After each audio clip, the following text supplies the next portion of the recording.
Today we're going to journey into a world that's almost always invisible, the incredible microscopic landscape inside the human eye. We're going to explore how one doctor's lifelong passion for photography created a revolutionary new way to map, understand, and ultimately fight a leading cause of blindness. So, take a look at this. You might think you're looking at a satellite image of some distant planet, right? But this is actually the back of a human eye. This is the cover of the Retina Atlas, and it's basically a modern-day guide to the health of our vision. It's a map to a world that's hidden deep inside each of us, a world that holds the key to sight itself. And this all brings up a really fascinating question. What if the most powerful tool for understanding a disease wasn't a test tube or even a microscope, but a camera? Well, this is that story. The story of how art and science came together to give us a completely new way of seeing.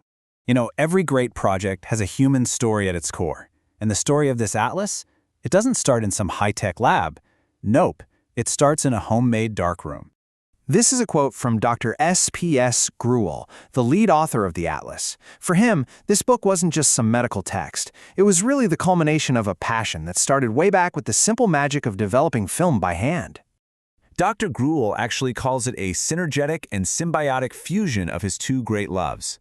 See, as an ophthalmologist, he got really interested in photographing the fundus. That's the official name for the interior surface at the very, very back of the eye. He was literally combining his two worlds to see things in a way no one had before. But, you know, passion is one thing. You've also got to have the right tools.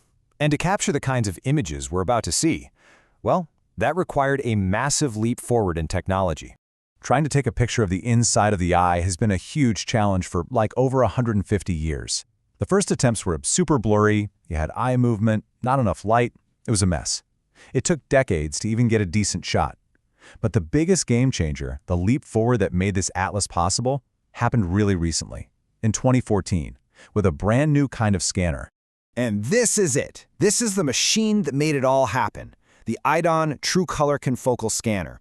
I mean, it looks more like something out of a sci-fi movie than a camera, and honestly, what it can do is pretty incredible. So what's the secret sauce here? Well, first, it uses a white LED light. That means you are seeing the retina's true color, not some fake computer-generated one. Second, it's a confocal scanner. The best way to think about it is like it's building a mosaic, one tiny point of light at a time, and it blocks out any stray light that could cause blur. The result? An unbelievably sharp picture. And maybe the best part, for the patient, it's a total breeze. Just a low-power flash. You often don't even need those annoying dilation eye drops, and the whole thing is automated. Okay, so to really understand what goes wrong with the eye, we first need a good baseline. So let's take a look at the map of a perfectly healthy eye. Now, this is where that technology really just shines. I mean, look at that clarity. This is our healthy baseline. That bright, kind of pale pink circle on the right, that's the optic disc.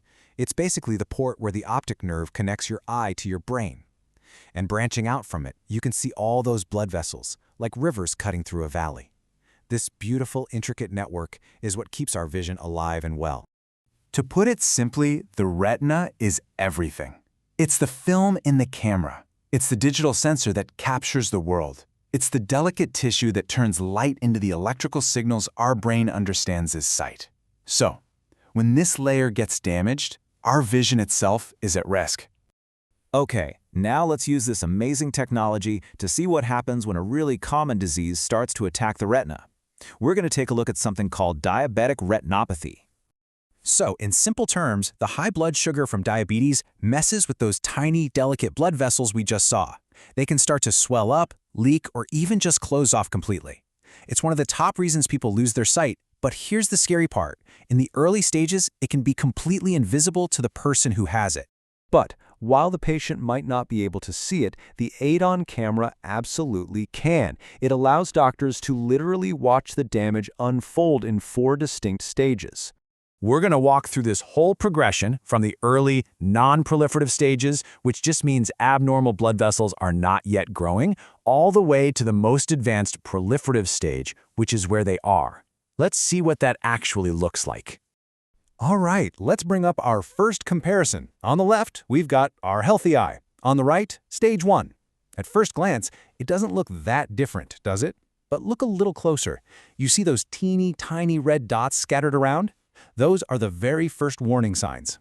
These little dots are called microaneurysms. Just think of them as tiny weak spots, or little bulges in the walls of the smallest blood vessels, almost like a bubble forming on a garden hose. This is the first visible proof that diabetes is starting to take a toll on the eye, and at this stage, the patient usually has no symptoms whatsoever. Now let's jump ahead to stage 2. Again, we've got our healthy eye on the left, but on the right, well, now you can see the changes are getting a lot more obvious. The whole landscape of the retina is clearly starting to change as the disease gets worse. So in this stage, we see way more of those microaneurysms, but now they're joined by what are called dot and blot hemorrhages, which are basically just tiny little bruises where blood vessels have leaked. You also see those fluffy, white patches. They're called cotton wool spots, and they're a clear signal that parts of the retina are being starved of oxygen. And check this out. This is a fantastic example of the power of different imaging types. On the left is that true color photo. On the right, that's a fluorescent angiogram, or FFA. For this test, a special dye is injected into the patient's arm, and it travels all the way to the eye. Those bright white spots you see? That's the dye leaking out of the microaneurysms, showing doctors exactly where the damage is happening. Okay, now we move into the severe stages. And wow, look at that stark difference. Compared to our healthy eye, the image on the right shows a retina that is in serious, serious trouble. The whole landscape is just marked by widespread bleeding and all kinds of signs of distress. In this severe stage, way more blood vessels get blocked off. You can see huge hemorrhages. Then, in the final, proliferative stage, the eye gets desperate. It's being starved of oxygen, so it tries to grow new blood vessels to fix the problem. The thing is, these new vessels are weak, they're abnormal, and they grow in all the wrong places. They break super easily, they bleed into the eye, and they can lead to retinal detachment and total blindness. The body's own attempt to heal itself actually becomes the most dangerous part of the whole disease. So, after seeing that devastating progression, let's kind of zoom back out. Why is it so incredibly important to be able to capture these images with this kind of clarity? And this brings us right back to Dr. Gruwal's passion. Like he says, a picture is undeniable proof. It lets doctors track a disease with millimeter-level precision, show a patient exactly what's happening inside their own body, and know precisely when it's time to step in and treat it.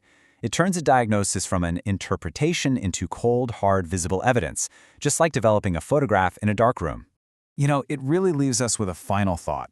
We always say seeing is believing, but what these images show us is that to truly understand what we're seeing, especially when it's inside our own bodies, it takes this remarkable fusion: the passion of an artist, the deep knowledge of a doctor, and the absolutely incredible power of technology.